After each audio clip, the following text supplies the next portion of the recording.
Namaste Narasingaya. Namaste Narasingaya. Namaste Narasingaya. Namaste Narasingaya. Daine.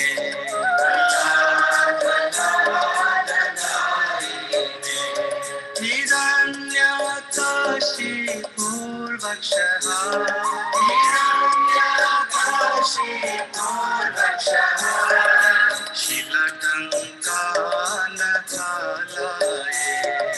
Shilakankana Kalaye. Ito Narsinga Parato Narsinga. Ito Narsinga Parato Narsinga.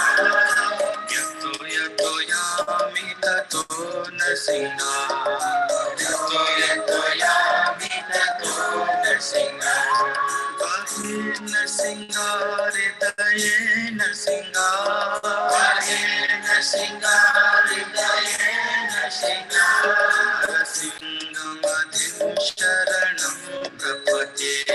Narsinga Madhim Sharanam Prapate. Narsinga Madhim Sharanam Prapate. Narsinga Madhim Sharanam Prapate. Navakara Kamala Varenata Adbhuta Shringa Dalita Hiranyakashipu Anubhinga Keshavadvita Narahari Rupa Jai Jagadish Hare Jai Jagadish Hare Jai Jagadish Hare Navakara Kamala Varenapa Adbhuta Shringa Dalita Hiranyakashipu Anubhinga Keshavadvita Narahari Rupa Jai Jagadish Hare Jai Jagadish Hare Jai Jagadish Hare Sabakara Kamala Varena Kamadutta Shringa Dalita Hiranyakashipu Anubhinga Keshavadrita Narahari Rupa Jaya Jagadish Hare Jaya Jagadish Hare Jaya Jagadish Hare Navakara Kamala Varena Kamadutta Shringa Dalita Hiranyakashipu Anubhinga Keshavadita Narahari Rupa Jaya Jagadish Hare Jaya Jagadish Hare Jaya Jagadish Hare Keshavadrita Narahari Rupa Jaya Jagadish Hare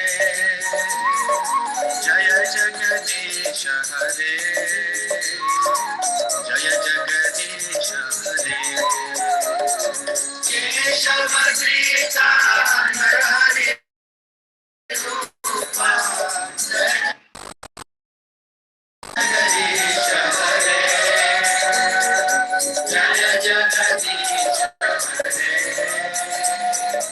Jaya Jagadish Hare Jaya Narsinga-dev Narsinga-dev Narsinga-dev Jaya Narsinga-dev Jaya Narsinga-dev Narsinga-dev Narsinga-dev Jaya Narsinga-dev Jaya Prahlad Maharaj Prahlad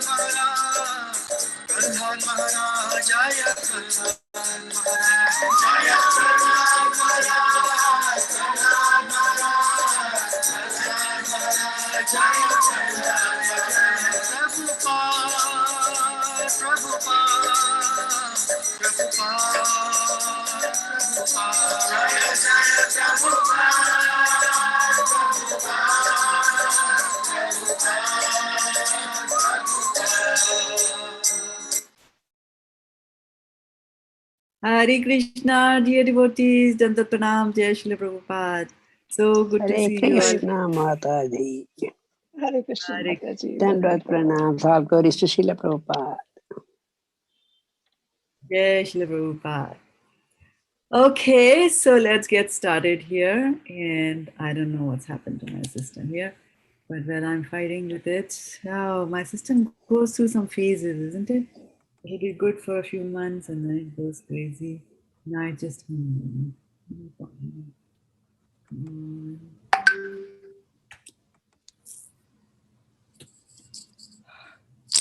Just bear with me for a few minutes here. All right, if you're going to yawn, then you have to go on mute. Rule of the class. No tandra. No going on tandra. Yeah, because I'll go to sleep if you yawn. I'm about to sleep. Okay, so here we go. I hope I'll be able to get rid of this situation that I have.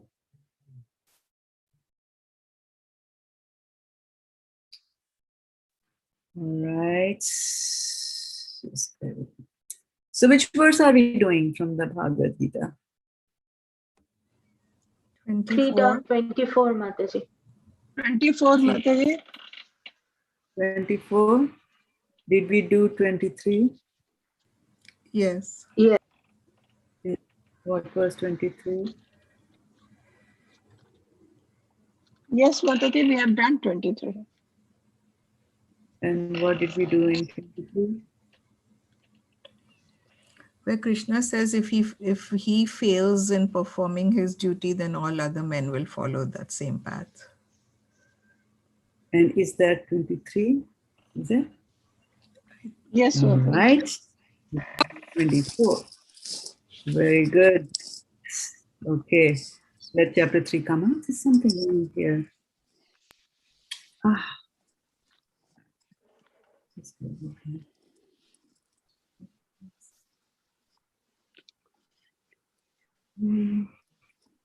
It's not bringing up. Okay, no, it's not bringing up.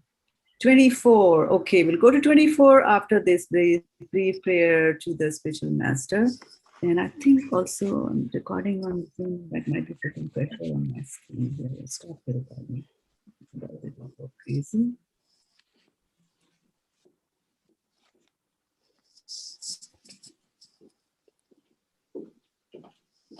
Okay, all of you, can you mute yourself, please?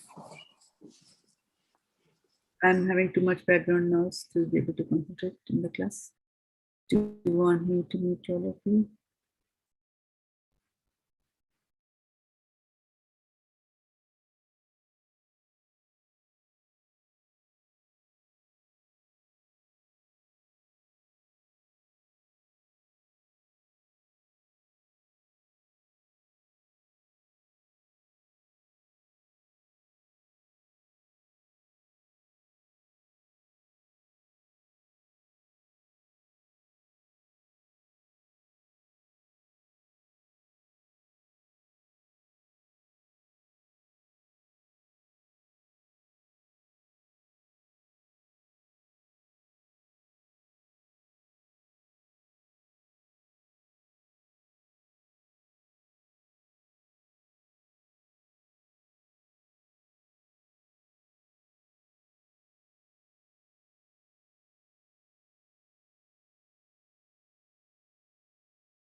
Looks like we lost Shraddha Mataji.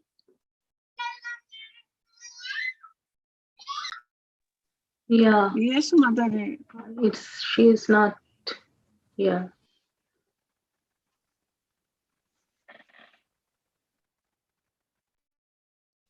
I'm not yawning. She's not there.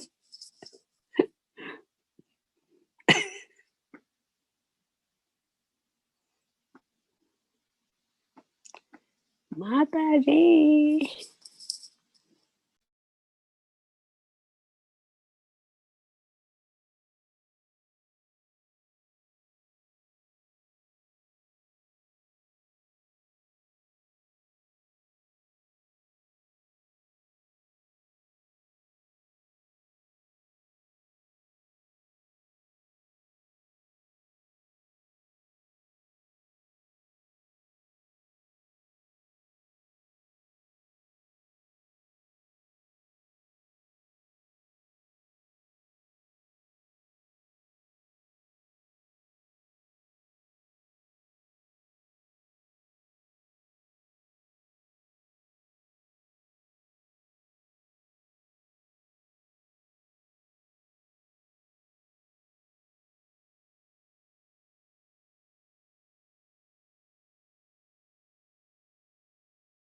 Is someone checking, Mataji? Shraddha Mataji?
She is restarting her machine.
Okay, are you able to hear me?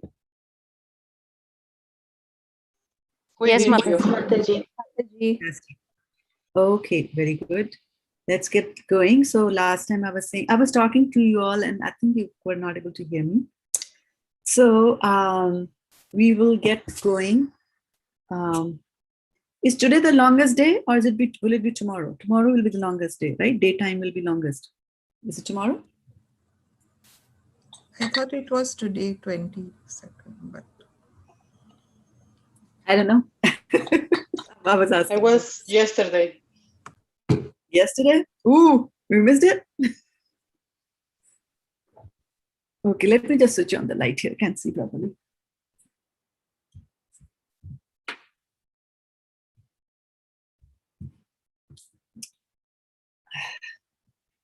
Okay, so let's get going then. After these brief prayers to the spiritual master, we'll start reading from Bhagavad-gita 3.24. That's what you wanted today. Om Ajnanatimarandasya Jnananjana Shalakaya Chakshurunmilitam Yena Tasmai Shri Guruve Namaha. Okay, now reading from the Bhagavad-gita. And to do that, I need to share it with you. 3rd chapter, 24th verse, where Krishna is talking about working and why he works. And so last time he was talking about that he needs to carefully do his work carefully, because otherwise people might get the wrong idea and the wrong impression. So in this particular verse, he's now explaining, as I had mentioned last time, that, we will go through the explanation that he's going to give on, why he is, why he works.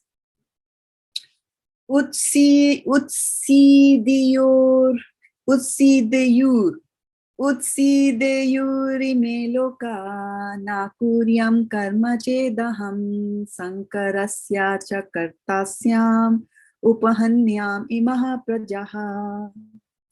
Utsedeyur loka na kuryam karma chedaham sankarasya cha kartasyam upahanyam imaha prajaha. Utsideyurime loka na kuryam karma chedaham sankarasya cha kartasyam upahanyam imaha prajaha. Utsideyu. Mataji, Utsideyu. will you please make it a little bigger in the front? Little bigger for Sutapa. Okay. I'm trying to make it bigger. It won't listen. Okay, if it is not happening, that's okay. Oh, now it's going to happen. It's just slow. Okay. Okay. Got it now? Utsedyur would be to put into ruins. It's a very, very powerful word, to be put into ruin. Ruins, ruins, how ruins look like, right? Ime, all these. Lokaha, worlds. Na, not. Kuryam, I perform. Karma is prescribed duties. Prescribed, written beforehand. Chet, if, aham, I, sankarasya, of unwanted population, cha, and karta, creator, syam, would be, upahanyam, would destroy. Imaha, all these, prajaha, living entities. So look at the meanings here, word meanings here, and tell me that there are 2 words which are very closely related. Which 2 words do you think are there? They're closely related.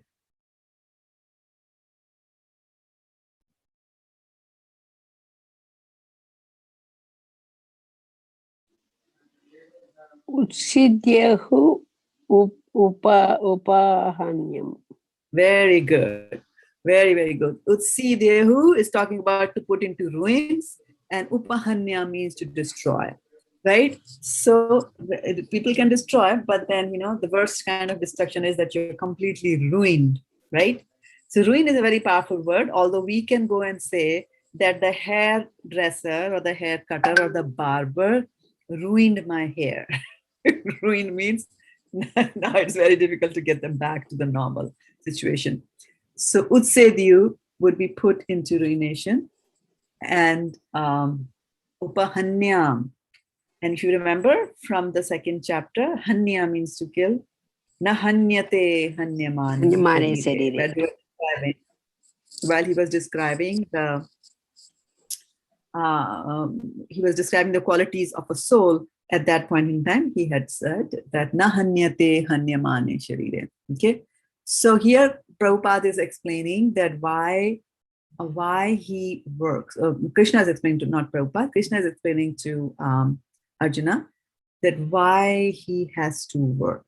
Okay, so let's see the translations for that, and just give me 1 second here. My husband is talking.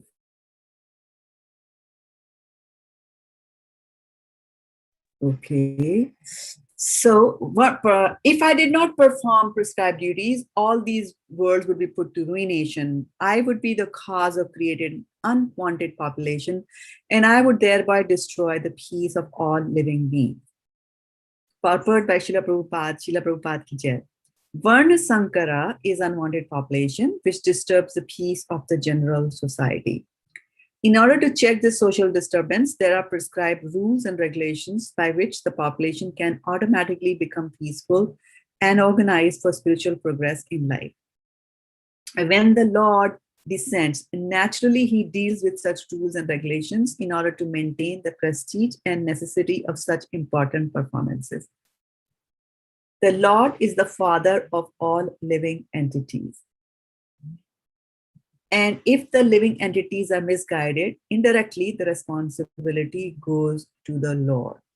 Therefore, whenever there is general disregard of regulative principles, the Lord himself descends and corrects the society.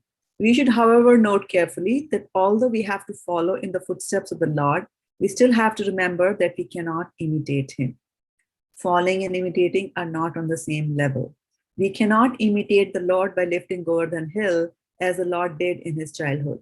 It is impossible for any human being. We have to follow his instructions, but we may not imitate him at any time. The Srimad Bhagavatam 10.33.30 and 31 affirms, Neta samachare jatu manasapihi anishvaraha vinashyatya acharan modhyat yatha rudro bhi jam visham. Ishvaranam vacha satyam tathe vacharitam kvachit tesham yatsva vacho yuktam buddhimam tat samachare. One should simply follow the instructions of the Lord and his empowered servants. The instructions are all good for us, and any intelligent person will perform them as instructed. However, one should guard against trying to imitate their actions. One should not try to drink the ocean of poison in imitation of Lord Shiva. One should always consider the position of the Ishwaras, or those who can actually control the movements of the sun and moon, as superior. Without such power, one cannot imitate the Ishwaras who are super powerful. Lord Shiva drank poison to the extent of swallowing an ocean, but if any common man tries to drink even a fragment of such poison, he will be killed. There are many pseudo-devotees of Lord Shiva who want to indulge in smoking ganja, marijuana, and similar intoxicating drugs, forgetting that by so imitating the acts of Lord Shiva, they are calling death very near. Similarly, there are many pseudo-devotees of Lord Krishna who prefer to imitate the Lord in his Rasa Leela or dance of love, forgetting their inability to lift Govardhan Hill. It is best, therefore, that one not try to imitate the powerful, but simply follow the instructions, nor should one try to occupy their post without qualification. There are so many incarnations of God without the power of the Supreme Lord. And please don't forget here that Prabhupada has put the words incarnation in double quotes. So he's meaning it in a sarcastic way, saying that people claim themselves to be incarnations of the Lord, but they are not really incarnation of the Lord like that. Okay, so let us just see what this verse is talking about. So in the previous verse, we had heard that Krishna was telling Arjuna that you have to perform your duty carefully, right? And we talked about that if you don't do things carefully, then what is going to be the result? For example, if a woman has got the task of cooking for the family, then she has to be very, very careful.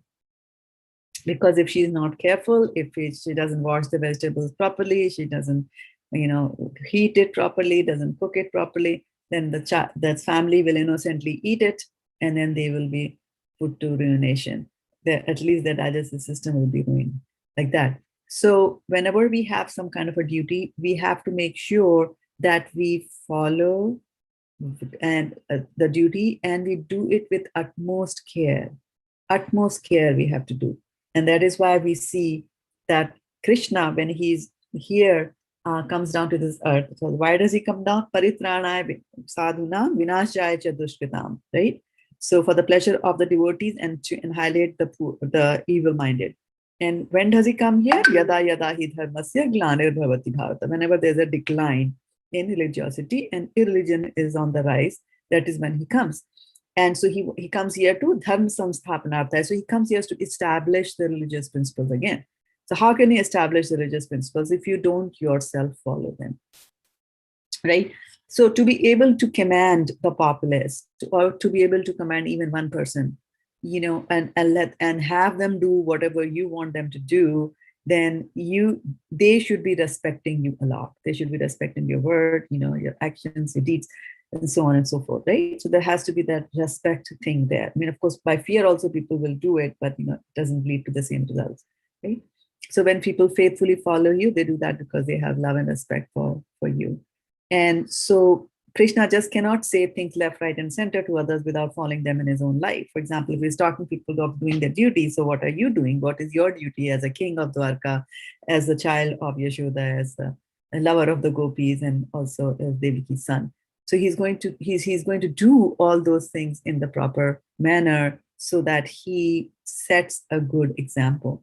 And Vaisheshika Prabhu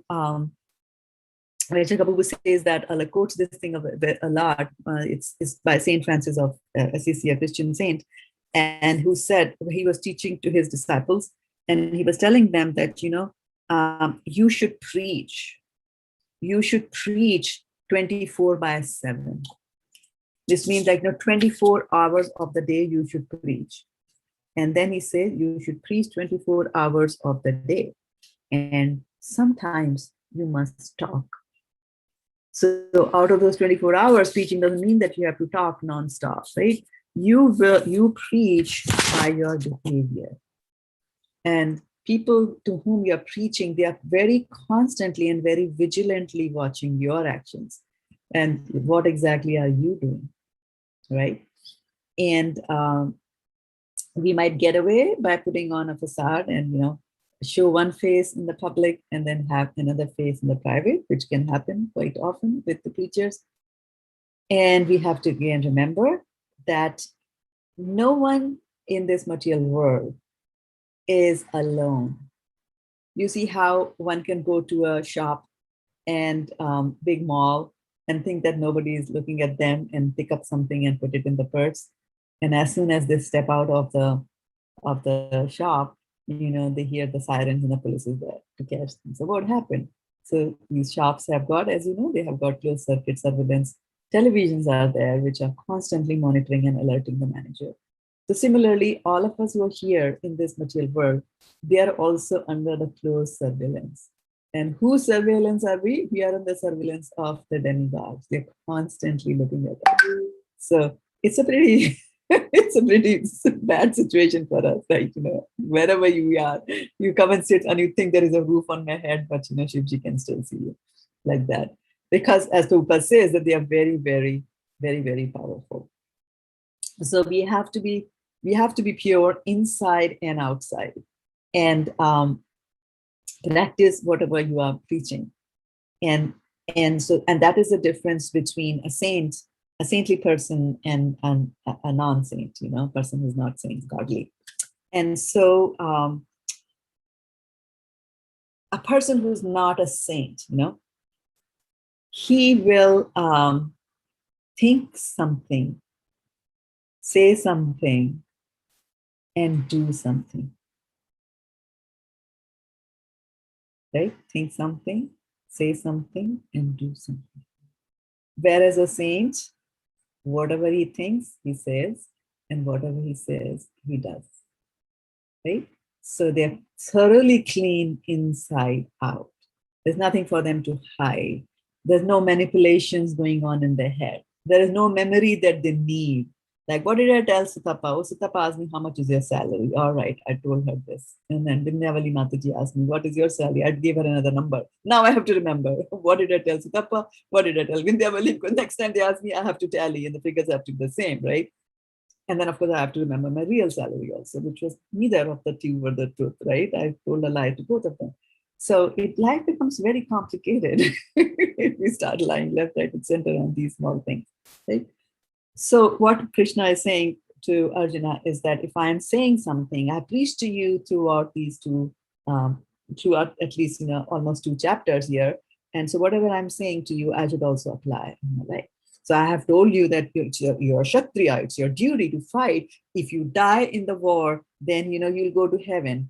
And if you don't die and you win the war, then you'll enjoy heaven in this earth itself. And it's your duty as a Kshatriya to protect, right? So he has told Arjuna that. So if he's talking to Arjuna about his duties, then Krishna might as well, follow his duties as well. And now he's saying a very, very important thing that is coming here. And that is,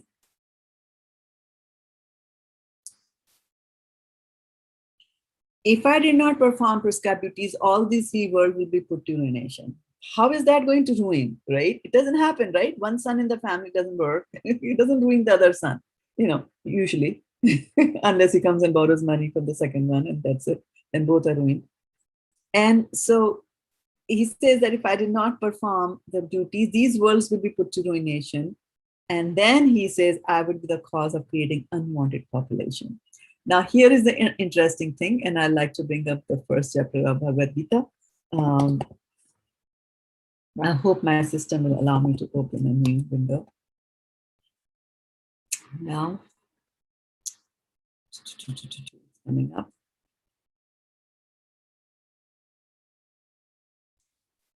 And let's say, so Arjuna in the first chapter of Bhagavad-gita does not want to fight, right? And he's bewildered when he goes and sees, first in the beginning, there was the general, the aha moment was there. Everybody had assembled, everybody was going to fight. They blew the conch shell, Bhishma Pitahama, and everybody else. And there were drums and, all kinds of instruments started, blowing. And then Rishikesh and Arjuna, they arrive on a beautiful white chariot, very drawn by 4 horses, and then they start blowing their conch shells, and the rest of the Pandavas start blowing the conch shells, and then because these conch shells were transcendental conch shells, they shattered the hearts of the Kauravas. And so we feel as readers, since we are on the side of the Pandavas, at least us, so we feel very happy to hear that their hearts were shattered, right? But pretty soon, and then Arjuna is also all gung-ho and about to fight the war, and he tells to Arjuna that, okay, Krishna, please put the chariot in the middle of the two, armies, right? And Krishna does that, right? And why does Krishna do that? Because superficially, if you look at it, I mean, we know, of course, Krishna had ulterior motives in doing that, but superficially, on the face of it, Arjuna is giving directions to his chariot driver. And the driver is supposed to do, right? That's what we do. If we have a driver in India and for our cars, we get into the car and say, Bazaar le chalo, sabzi mandi jana hai, right? Whatever, cinema ghar jao. That's what we do. Mandir jana hai, hopefully. So that's what we tell. And so look at chapter number 1. In chapter number 1 itself, Krishna is demonstrating how you do your duties carefully and how you do your duties properly and how you do whatever you have said, right? So Krishna had promised at the time when they were talking about the Mahabharata war and there were negotiations as to who's going to get the Narayani army, Krishna's army, Kauravas use it. So all that thing was going on at that time. Krishna had agreed to be the chariot drivers for the Pandavas. And so he is now keeping his promise. He promised to Arjuna, I'll be your chariot driver. So now you listen to the words, to the commands that Arjuna is going to give. So he goes there. And then, of course, Arjuna gets bewildered, vimohita. He gets bewildered by seeing his family and thinks that how am I going to kill them, right? And then he starts to exhibit all kinds of symptoms of which come from sheer attachment, bodily attachment, right? Vepatushya sharire me roma harshasya jayate gandivam samsate hasta takyacha paridahyate. So he's saying that, I'm having shivering, I've got fever, this gandiva is falling from my hand, and so on and so forth. So, he starts all that thing like, how can I? So Arjuna is trying from all possible angles to convince Krishna as to why he cannot fight, right? So then, gives reasons, it's better for us to die and things like that. And so after, talking about the charitable mood, that I'll be charitable to the Kauravas, let them take my, let them take my thing. But here he comes, he comes to this very famous verse, which says that, when any of the dynasty is completely gone, right, is destroyed, which is, either the Kaurava dynasty, right, which is there, or any other. Kulakshay pranashyanti kul dharma sanatana dharme nashte kulam kritsnam adharmo bhavivat uta. This is very important words for us to see. And what Arjuna is telling to Krishna is, with the destruction of the dynasty, the eternal family tradition is vanquished, and thus the rest of the family becomes involved in a religion. It's because the father is the head of the family, and if the father is dead, right? If the father is dead in the war, then there'll be so many, so many fathers dying. There'll be so many women who will be left behind. They'll be young, right? With nobody to take care of them and protect them. So there is a chance of them, falling down. And also there'll be nobody to guide the children that are there, to guide them about what are the true traditions, what is the right way of doing things. Nobody will be there to tell them about that as well, right? I was just talking to my sister in Calcutta, and she was telling me about one of her class schoolmates died from corona, young, and he has a wife and I think a daughter or something, 2 children, something like that. I don't remember the number, but anyway, he had kids and a wife, and so they were living in a joint family. The father-in-law was also there. But when the father-in-law heard about the untimely demise of the son, so that he also died. And I was just thinking about, my immediate reaction when I said was like, oh, there are only ladies left now in this house, right? There's no male there. And to guide them, and no senior person to guide them, because the father-in-law is also there. So this is what Arjuna is also saying to them over here, that these kind of things can happen. They do happen. So he's saying that when this happens, the family will become involved in a religion, right? And then comes the next powerful verse that he's talking about. Because remember, he's trying to convince Krishna why he should not fight. Adharma vibhavat Krishna pradushyanti kulasriya srishu dushtasu varshneya jayate Varna Sankara. Very powerful statement he's making, and he's saying that, hey, when irreligion is prominent in the family, O Krishna, the women of the family become polluted. And from the degradation of womanhood, O descendant of Vrishni, come unwanted progeny. So he is telling Krishna that if I go and fight, and if I go and kill all the Kauravas, then their wives will be there, widowed, young, and they will go down the wrong path. And then unwanted children, progeny, will be produced. So here I rest my case, my Lord, I should not fight. So that he has built up his case, right? This is the last that I can tell you about anything. Now, so remember, when we are reading the Bhagavad-gita, we have to constantly make connections. I mean, look at Prabhupada. He makes connections across the Shastra. He's talking about Bhagavad-gita, he'll jump into Bhagavatam and quote something from there, jump to Chaitanya, Charitamrita, bring up the Upanishads and so on and so forth. So he can do all that. But here, all that I'm saying is that while we're reading the Bhagavad-gita, we have to keep on making those mental connections between the verses which are there. So Arjuna, the lawyer, has put forward his case and very smartly looked at it from angle of compassion, from the political aspects of it, from the dharmic aspects of it, from the social aspect. This is the last one, right? That, this is what's going to happen if people fight. Now, in today's words, what Krishna is going to do now is Krishna is the best. in front of even Arjuna, whom we all like so much. So how you see how Krishna is going to turn the tables over Arjuna. And whatever thing that he has said here in this first verse, he's going to turn it back to Arjuna, and he'll tell him why he should fight to avoid unwanted progeny. So Krishna is twisted, he doesn't stand straight. So you have to understand and take his words also, you have to bend and twist and look from all directions to say, what is Krishna exactly trying to tell over here? And that is why we need the acharyas and our gurus and, to tell us that, okay, this is what he's saying. So if I did not perform prescribed duties, all these worlds will be pulled to ruination. I would be the cause of creating unwanted population, and I would thereby destroy the peace of all living beings.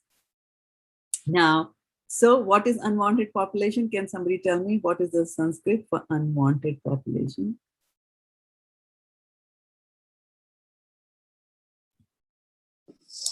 Varna Sankara. Varna Sankara, yes, Varna Sankara, right? Varna Sankara. Well, it might look like a very nice word, Varnmala, Varna Sankara. I first, a lot of people when they read, I also did that. A lot of people when they read it, they say Varna Shankara, like Shankara. It is not Shankar, it is not Shiva. Yeah, it is Sankara, right? It's Varna Sankara. So he's saying that Varna Sankara, right? So now we have to first understand what is Varna Sankara. Arjuna was also saying, right?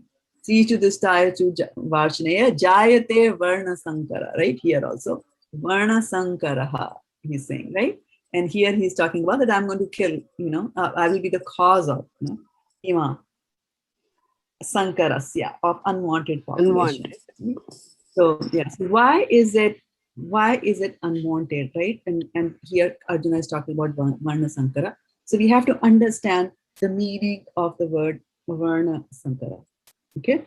Now Varna, you all know at least two meanings of the word Varna. We all know. One is Varn, as in the letters, right? Varnmala. The alphabet is called Varnmala because it's a necklace made up of all the letters of the alphabet. So Varn is like A is a Varn, B is a Varn, C is a Varn in the English language, a Varn, right? And what's the other Varna that we know? Other Varna is? Religion? Varna ashram, right? Religion. No, Varna is not. Oh, okay. Varna is not religion. Varna is also, Ashram. it is not ashram also. No. It is neither ashram, it is not ashram, and it is not religion either. Varna is actually telling you senior. having the quality. No, it is describing the qualities that people have, right? So a person can belong to the Brahmana Varna because he has got Brahminical qualities. Varna. Belongs to the Kshatriya Varna. Yeah. No disturbance in the class. Otherwise, I have to mute everybody all again. So, so here, when we are talking about Varna Shankara, we are talking about Varna, right? As in Brahmana, Kshatriya, Vaishya, right? So Varna is fine, right? Well, the Varna is fine. I mean, Krishna tells us to, take shelter of Varna Ashram, right? So, but the thing is that Sankara, Shankara is a problematic word right next to it. And the meaning of the word Sankara here, right? So Prabhupada, when he gives the translation, and even in the Sanskrit language, when a translation of a word is given, there can be many translations to the same word. And so we will pick up one which is most applicable in that context. So here, what are we saying? In our verse from today, 3.24, he's saying Sankarasya. So Sankarasya is unwanted population. That's one way, right? The second meaning of Sankarasya is that when there is some adulteration. Now, can you give me some examples of adulteration that you see in life? Have you ever come across adulteration? Yeah, in India, all the groceries will be adulterated. Okay, how are groceries adulterated? They mix sand or something. The dal, rice. Yeah, dal and rice are usually adulterated, and vegetables are Adult. usually dirty, right? Or they might adulterate and mix two kinds of vegetables, like put Vegetables, yeah. a cheap vegetable with a more expensive one and weigh both of them and sell them out like that. They might do. So we find adulteration of varied degrees. I mean, milk can be adulterated, right? Oils can be adulterated. Creams, whatever you use, it can be adulterated. So we see adulteration at that level, right? Whenever there is a mixing of two things that is adulterated. When we bring two chemicals together, they react with each other and they form a third thing, right? Water and hydrogen and oxygen, you bring them together and then they become water, right? So they get changed because of the mixing that happens there. And then there are some in our periodic table, in a set of elements that are found in the nature, there are some elements which are known as the noble elements, right? And the noble elements are, gold is one of them because it doesn't easily react with others and form something else like that. So, so adulteration is, when you take one and you combine them and you get a third thing. So you find a lot of these kinds of adulterations in nature also, right? For example, a cross between a horse and a donkey is a mule, like that, right? So there's adulteration in the species. Right, nowadays, people do adulterations of the vegetables at a higher level, not the subtle level that Vinayavali Mataji was talking about. Now, can you all mute yourself, or should I mute myself?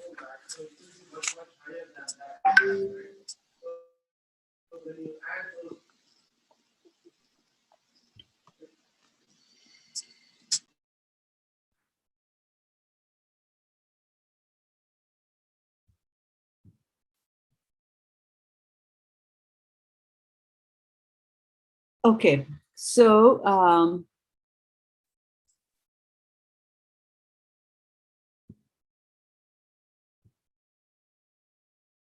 so there are adulterations. So whenever there is some kind of a mixing, and so that was one kind of a high level of mixing that we said, right? Now we also read in the 14th chapter of Bhagavad-gita that can be mixing of the modes of material nature. Does that happen? Do the modes of material nature mix with each other, or are they always pure?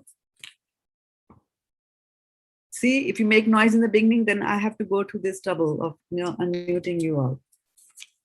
So yeah, go ahead, Varchana. Yes, Mataji. Mataji, say the question again. It just slipped my mind. I was thought asking of you it. the modes of material nature mix with each other? Yes. Modes of material nature do mix up, Mataji.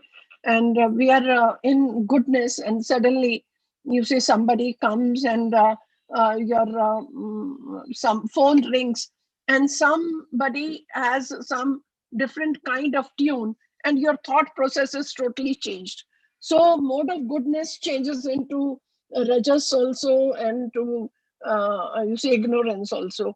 Many a times I have seen, Mataji, these tunes on the phone are so terrible that you just don't want to listen to them. So True. this is there are more changes. Good. So I wanted to clarify and be just conscious about the choice of words. I know what you were trying to convey. So there's something which is known as so mode of goodness doesn't get converted into mode of passion, right? What happens is that our consciousness changes from being influenced by the mode of goodness to being influenced with the mode of ignorance that is coming to you from the phone, right? Or from WhatsApp. So the consciousness. I was just teaching about the concept which is there. Mode of goodness is mode of goodness. Mode of ignorance. It's up to us as to what our choices are to be influenced by them. So when modes of material nature get mixed, when it gets mixed, means sometimes I'm doing this in that same situation. Sometimes I'm doing that. I'm very angry, want to kill, and then sometimes I'm compassionate, like that. So that kind of a mixing. My consciousness is being mixed, alternatively it is being influenced by them, very quickly. So I'm this way, that way, this way, that way, this way, that way. So there's adulteration there. So there is some sort of a mixing there, right? I mean, the peak of mixing and the peak of combination of different things is, the hybrid cars that you get, right? Does your car run on petrol or gas, or does it run on electricity? Oh, it runs on both. so mixing is kind of like the fashion of these days. You mix and match, you mix everything, right? Everything gets mixed. And to the extent that, so when you're cooking, there are supposed to be, like people drink, but then they keep the things separate in the sense that, okay, this is the time to drink, so you drink and get drunk. And this is the time for me to eat, so I will eat. But it's not like, you're cooking some vegetables and you come and add some alcohol in it and then you make it, right? Which is what people do these days, right? You have to watch any of the food channels to see how much of alcohol goes inside when they're cooking. So that's not pure cooking. So there is mixing that's going on there also. So is it this or is it that? Right? Now there are vegetables that are come up. You don't know whether it is this or this is that, which is that. And the height of mixing is this adulteration has gone to that level that they are also mixing the genes, right? The genetical makeup they are shifting, and they're mixing the genes. And to that extent, they even said that they mix the genes of a cow with that of a pig to get a new variety of a cow. So that's what it has. So nowadays, there's nothing which is pure. What is there which is pure other than the holy name of the Lord, which doesn't get contaminated like that? So this Varna Sankara that we are talking about has also got to do with the fact that there is a mixing, right? Earlier, Brahmana would marry a Brahmana. A Kshatriya would marry a Kshatriya. Why? Because then they are like-minded people. The wife will support the husband because she's also in the mode of goodness, and life will go along nicely. But nowadays, who cares? We marry anywhere, left, right, and center, right? People just do that. And when you are going to produce a child, and so many times in the past, I have brought in this verse from the 5th canto Bhagavad-gita, which says that, Guru na syat, janani na syat, right? So basically saying that you do not have the right to become a spiritual master or father or mother, or a king, if you are not able to deliver the people to whom you are giving the shelter. So do not become a spiritual master if you can't take your devotee back home, back to Godhead, like that. Similarly, you cannot become a father and a mother if you can't take your children back home, back to Godhead. So which means that, it's the parents' responsibility that they have to take care and look after the spiritual aspects of their kids' lives also. And that doesn't happen these days, right? So how to get, so this means if your child has to go back to Godhead, the child has to become Krishna conscious. How will a child become Krishna conscious? How will you have a Krishna conscious child? So then there is a procedure. The Shastras tell you a nice procedure. They're saying, okay, when you decide to have a child, there are certain austerities that you all have to go through. And those austerities are real austere. Because through going through those austerities and being very prayerful, chanting the names of the Lord, doing deity worship, eating proper kinds of food, those are going to affect and attract the right kind of soul into your life when the husband and the wife decide to unite, right? Depending on the kind of consciousness that you have around you, you will attract that kind of a soul. Remember the story of Diti and Kashyap Muni. Diti wanted to have a son and be united with her husband in the evening. And the husband was saying, this is not a good time. Remember, if you do these kinds of activities, only a demon will be born. But then, women can have their own ways, right? So ultimately, Hiranyakashipu, is born. So, and Hiranyaksha twins. Because when you do things like that, then you attract those kinds of soul. So how a child shapes up depends on the mental situation of both the parents, and then for a very long time, also on the situation and the consciousness of the mother, what she's drinking. Like, for example, they say that if a mother drinks while she's pregnant, there are chances that the child born will be defective, right? Similarly, we saw one of those videos that went viral. I think it was Hari Prasad's son, that there's a very cute little boy sitting and the father is chanting and the son is doing like this. bending back and forth to the chanting. And then the father stops and the child goes, and the father starts chanting again. And again, the child goes and doing that. And the reason for that was that when the child was in the mother's womb, the father always used to play that Hare Krishna mantra. So he was listening from the womb. And this is not the only equation that we hear about the listening from the womb. We hear about listening from the womb of Arjuna, listening, right, to how you get out of the Chakravyuh. We hear that, right? And Abhimanyu was hearing that when Arjuna was telling the entire process of coming out of Chakravyuh to his wife, Subhadra. And then, towards the end, Subhadra falls asleep. So that's why Abhimanyu knows how to get into the military phalanx, but doesn't know how to come out of it, right? Then we have the story of Prahlad Maharaj. He was in the womb of Kayadu. She's a demon's wife, right? And, right? So she's a demon's wife and Hiranyakashipu is the father. So now we might ask this question that after this long lecture on Varna Shankara, how do we explain this? How do we explain this part? That now we're saying that some people have to do extremes of, Garbhadhan Sanskar and extremes of, austerities to be able to get a devotee as a child. And here is Prahlad Maharaj. What is he doing? What business is going on there, right? So there's a very interesting story that our Shastras are going to tell you about that. And that is that Hiranyakashipu, used to do a lot of tapasya. But his tapasya were always geared towards himself. So he was doing yajna, right? But for himself, not for Yajneshwar. And we had read in the beginning, right, of this chapter that people should perform sacrifices, but he was for Vishnu. He was doing sacrifices for himself, going through a lot of austerities because he wanted certain powers. And so when he was doing these austerities, then Brahma and Narada, what they do is they take the form. So he's sitting under a tree and he's meditating. So they take the form of birds and they start chanting, Namo Narayana, Namo Narayana, Namo Narayana. So he's a Shiva Bhakta. So he gets, he's anti-Narayan. So he doesn't like it. So he leaves it and he goes back. He goes back and he meets his wife. And the Kayadu says, what happened? You had gone there to do the tapasya. What happened to you? And then he says, oh, there they are saying Namo Narayana, Namo Narayana. I didn't want to hear all that. So, and then he unites with his wife. So you see, he had taken the holy name of the Lord. He had heard it first, sitting under the tree, and then he repeats that to his wife, and then Prahlad is born. And as if that was not enough, then things happen. He gets defeated by the demigods, and then the demigods, they want to kill all the demons, and they're saying, "Hey, she's pregnant and she's harboring a demon in her body. Let's kill her also."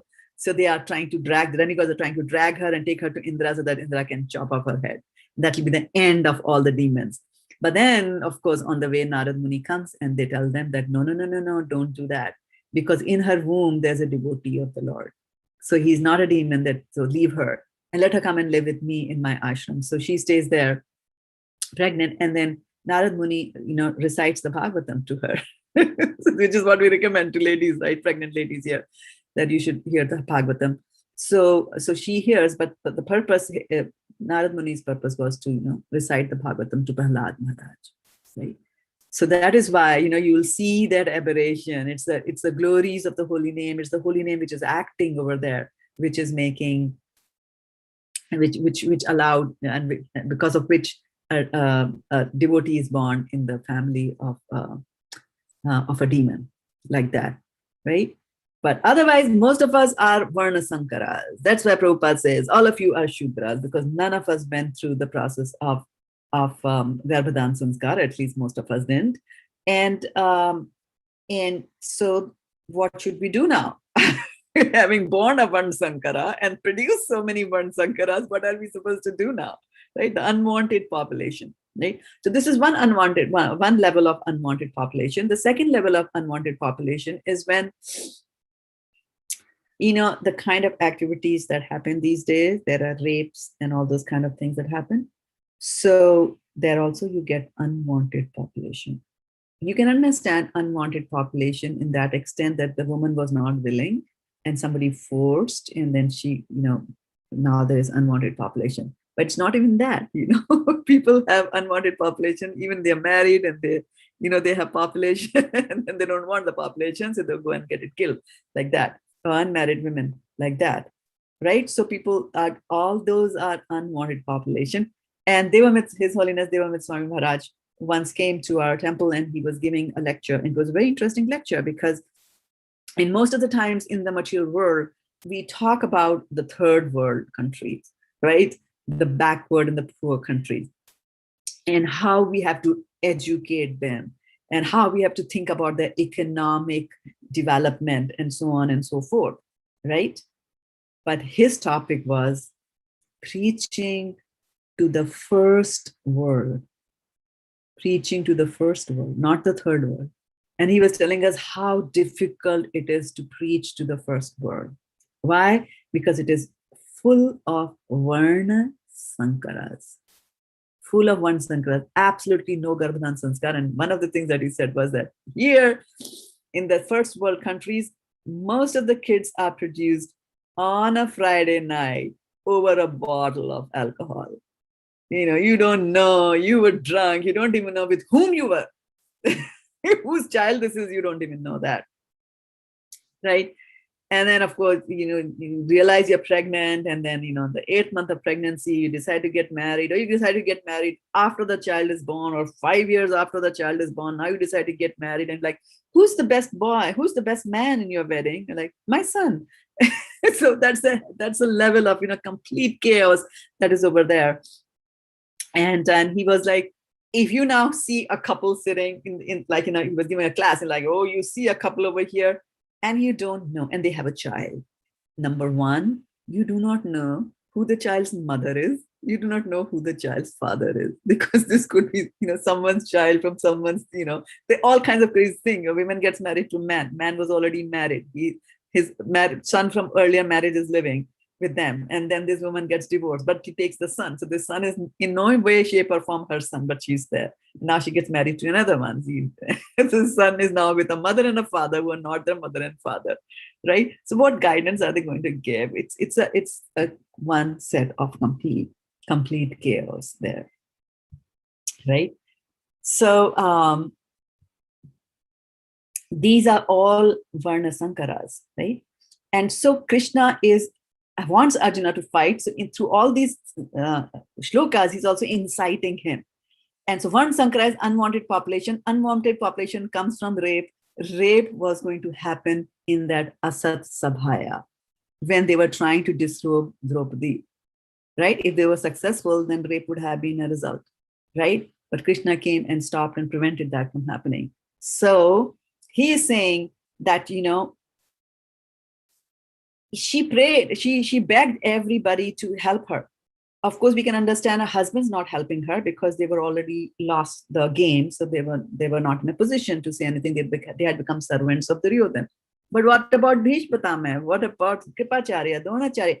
Okay, forget about all of them. What about the other people? There were many other kings there in that assembly. It was a huge assembly. So in all that huge assembly, then nobody stood up and said, what are you doing? Nobody scolded and said, what are you doing? Why? Because all of them were lusty. And they were there to let's enjoy. Let's wait here and enjoy and see what's going to happen now. Let me enjoy. Bibhatsaras, that's a mellow. And when something dirty is going on, we enjoy it also. Right? When there is a car accident and we always peek to see, how does a man look with the head cut off like that?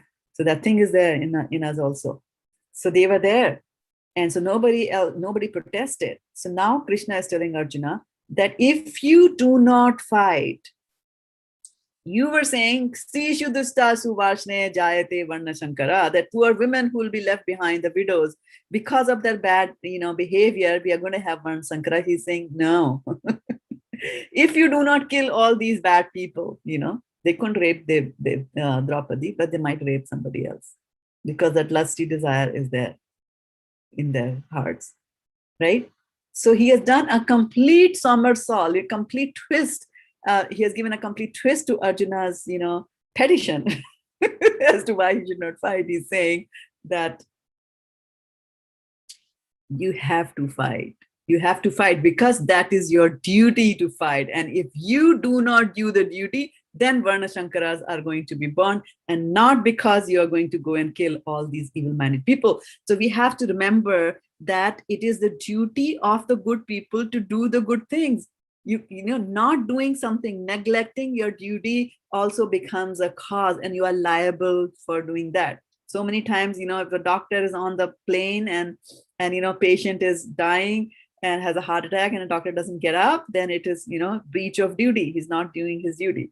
So Krishna in such a smart way has turned the tables on Arjuna in this particular verse that we have here.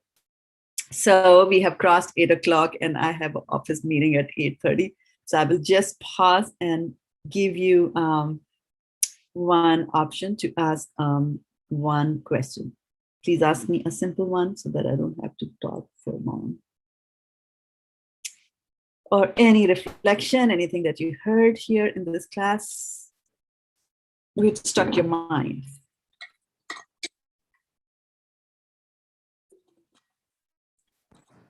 Hare Krishna Mataji, Dandavat Pranam. Hey Krishna Garima, good to see you after a long time. Yeah, very good. Feeling very nice to see everyone. Very good. But- Yep.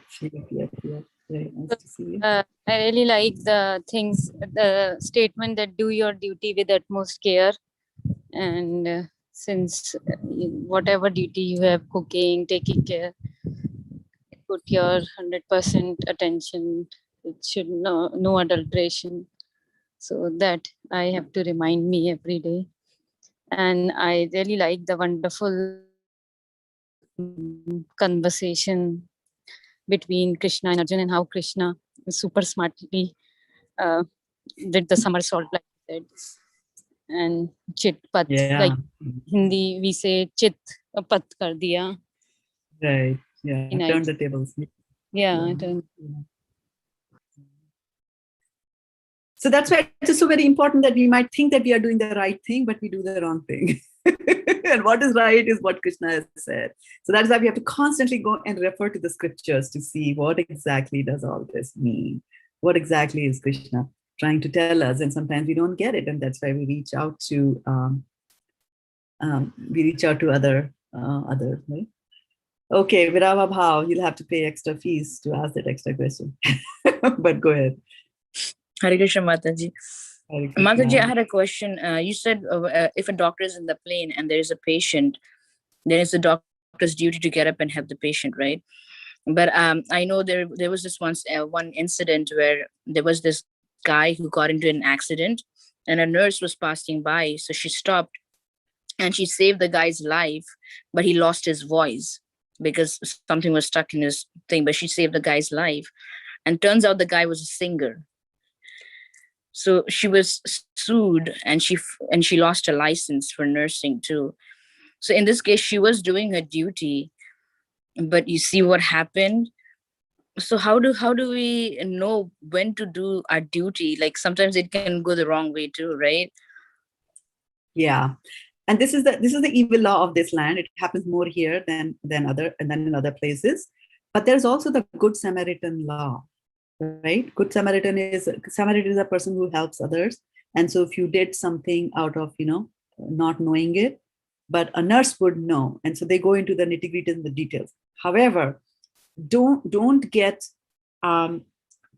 discouraged by the justice or injustice that was meted out to this nurse, right? Now I want you to open your Shastra Chakshu and explain to me what happened from the Shastra perspective. From the Shastra perspective, she did a duty. Correct, right? And why did she get punished? Because of a past karma. There you go, right? So when you expand your horizons and start going and looking into the previous life, so the law of karma are Gahana Karma 4.17, right? They're very difficult to understand. The intricacies of karma are very difficult to understand. For example, you might say that some people are there on a crossroad and they're beating a woman with shoes. Now, from a social perspective, very, very wrong, right? From a dharma perspective, very, very wrong.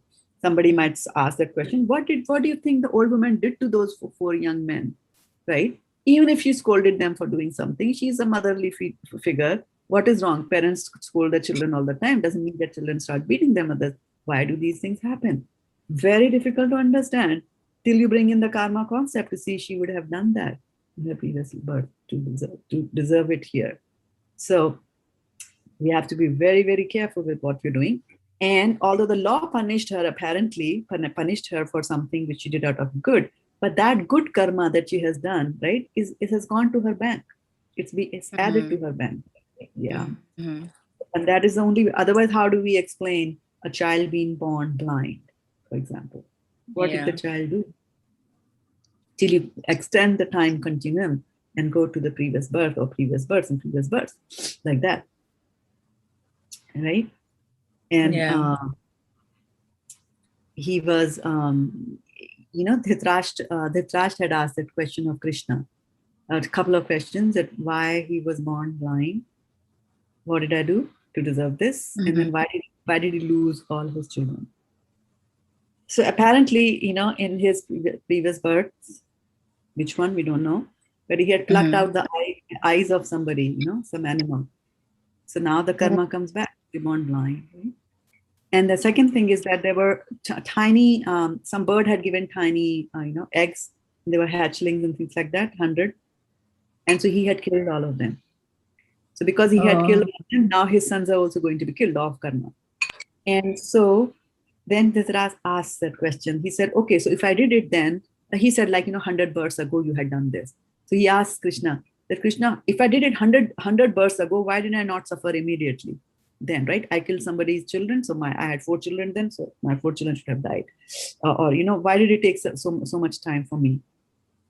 Then he said, it took you so many births because you also had to gather the sukriti to become the father of 100 sons. Oh my God. Yeah. So it's very, very complicated. For example, Manu and Satrupa from our Srimad Bhagavatam, they have daughters, right? 9 daughters. Manu doesn't have any son. So he wanted to have a son, so he led a life of extreme austerity. He did a lot of austerities, whole life of austerities, and then later on, he becomes Dashrath and his wife becomes Kaushalya, and then they have the Lord in their home. Lord takes birth in their home.